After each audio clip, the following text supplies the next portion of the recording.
आज Doubtnut app download करें। Doubtnut पर अपने सभी गणित, रसायन विज्ञान, भौतिक विज्ञान और जीव विज्ञान के डाउट्स का करो सफाया। बस प्रश्न की फोटो खींचो, एक ही प्रश्न को क्रॉप करो और तुरंत वीडियो सोल्यूशन पाओ। अभी डाउनलोड करें। देखिए, क्वेश्चन हमारे पास है जिसमें प्रकृतन और कारण दिए हुए हैं। प्रकृतन क्या कहता है? प्रकृतन कहता है कि वायु दाब में परिवर्तन का ध्वनि की चाल पर प्रभाव होता है, जबकि कारण के तौर पर कहा जा रहा है कि गैसों में ध्वनि की चाल दाब के वेग के समानुपाती होती है। ठीक, तो अभी हमें देखना है कि प्रकृतन और कारण में क्या संबंध है, क्या दोनों सही होते हैं या क्या दोनों गलत होते हैं। अगर प्रकृतन सही होता है तो कारण सही होने पर क्या उसका सही स्पष्टीकरण दे पाता है या नहीं, वो भी हमें देखना है। ये सारे कंडीशंस हमें दिए हुए हैं चार option A B C D में से। ठीक है, तो इन्हीं मानों में से या इन्हीं ऑप्शंस में से हमें सही मान का चुनाव करना है। ठीक है, अब अगर हम वायु दाब में परिवर्तन का ध्वनि की चाल पर प्रभाव देखें तो सबसे पहले हम ध्वनि की बात करते हैं। ध्वनि हमारे लिए एक यांत्रिक तरंग होती है। ठीक है, ध्वनि एक यांत्रिक तरंग है जो एक स्थान से दूसरे स्थान में माध्यम के द्वारा ही गमन कर पाती है। मतलब यांत्रिक तरंगों को एक स्थान से दूसरे स्थान में संचरण के लिए माध्यम की आवश्यकता होती है। अब माध्यम के रूप में ध्वनि के पास बहुत सारे माध्यम हो सकते हैं। ठीक है, मुख्यतः तीन माध्यम होंगे। कौन कौन से? ठोस, द्रव और गैस, जो कि यहाँ पर गैस पे बात की जा रही है। तो गैसीय माध्यम में अगर हम देखें तो गैस के माध्यम में, गैस में ध्वनि चाल हम कह दें उसे, ध्वनि चाल को किससे व्यक्त किया जाता है? वी से। मान कितना होगा? वर्गमूल के अंदर गामा पी बटे रो के रूप में मान। ठीक है, अब दिए गए पद को हम समझा लेंगे है क्या क्या। देखिए, गामा हमें विशिष्ट ऊष्माओं के अनुपात को बता रहा है। ठीक है, किसमें? नियत दाब तथा नियत आयतन पर। ठीक है, तो केवल हम अनुपात लिख लेते हैं, उससे हम समझ लेंगे। इसके अलावा पी हमें दाब को बता रहा है। इसके अलावा अगर रो की बात करें तो वो घनत्व को प्रदर्शित करता है। ठीक है, अभी हम बात कर रहे हैं किसकी? गैस की।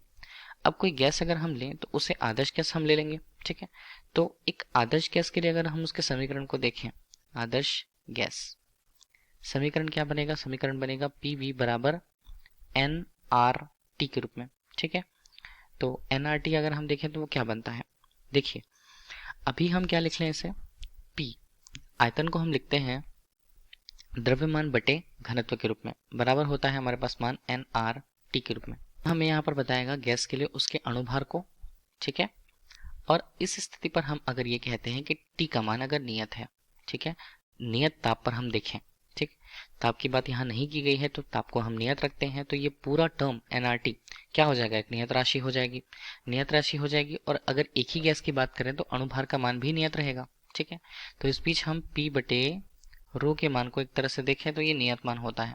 ठीक है, नियत मान होता है, और केवल दाब, यहाँ पर P जो दाब को बता रहे हैं, रो घनत्व को बता रहे हैं, तो इनमें संबंध देखें तो P समानुपाती रूप से रो के रूप में प्रदर्शित करता है मान को। ये है दाब, और दाब के साथ ये प्रस्तुत करता है घनत्व के मान को। ठीक है, तो दाब घनत्व के मान के समानुपाती है। ठीक है, कौन सी स्थिति पर? नियत ताप की स्थिति पर, ये हम समझ चुके हैं। ठीक है, कि हम एक काम करें, अगर हमने यहाँ पर दाब में परिवर्तन किया है, वायु दाब में परिवर्तन का ध्वनि की चाल पर प्रभाव होता है बोला गया। देखिए, अगर हम दाब में परिवर्तन कर रहे हैं तो उसी अनुपात पे बराबर किसमें? घनत्व में भी परिवर्तन हो रहा है। अगर दाब की बढ़ोतरी हम जिस अनुपात पे कर रहे हैं तो घनत्व में बढ़ोतरी भी उसी अनुपात में होती है, या अगर दाब में कमी हम करें तो घनत्व में कमी जो होती है वो उसी अनुपात में होती है। ठीक है, तो इसका मतलब ये है कि अगर हमने दाब को परिवर्तित किया तो बराबर मात्रा में घनत्व भी परिवर्तित होता है। मतलब इस रूप में अगर हम देखें तो ये जो मान अंदर का है वो क्या हो जाएगा? पी के मान बढ़ने से नीचे का मान भी बढ़ेगा। मतलब मान जो है एक तरह से नियत रूप से बढ़ेगा। ठीक है, कि अगर हम वायु दाब में परिवर्तन 4 का कर रहे हैं, 4% का कर रहे हैं मान लीजिए, तो घनत्व में प्रतिशत 4% का ही आ जाएगा। तो मान मुख्य रूप से नियत ही रहेगा।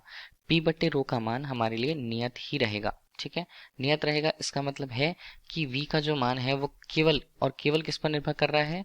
गैसों के लिए विशिष्ट ऊष्माओं के अनुपात के मान पर। ठीक है, गामा के रूप में केवल निर्भर करता है। तो चाल पर प्रभाव होता है ये जो बोला गया प्रकृति में, तो ये गलत है। इसके अलावा बोला है गैसों में ध्वनि की जो चाल है दाब के वर्ग के समानुपाती होती है, तो वर्ग के समानुपाती नहीं है ये। ठीक है, दाब के साथ अगर संगत देख रहे हैं तो वर्ग मूल के समानुपाती भले होता है वो। ठीक है, तो यहाँ पर ये भी गलत हुआ, तो प्रकृति कारण दोनों गलत है। कहाँ पर मिलेंगे? विकल्प डी पर, तो विकल्प डी क्वेश्चन का सही आंसर है। Thank you. कक्षा 6 से 12वीं से लेकर नीट, IIT, JEE वो एडवांस के लेवल तक 1 करोड़ से ज्यादा छात्रों का भरोसा।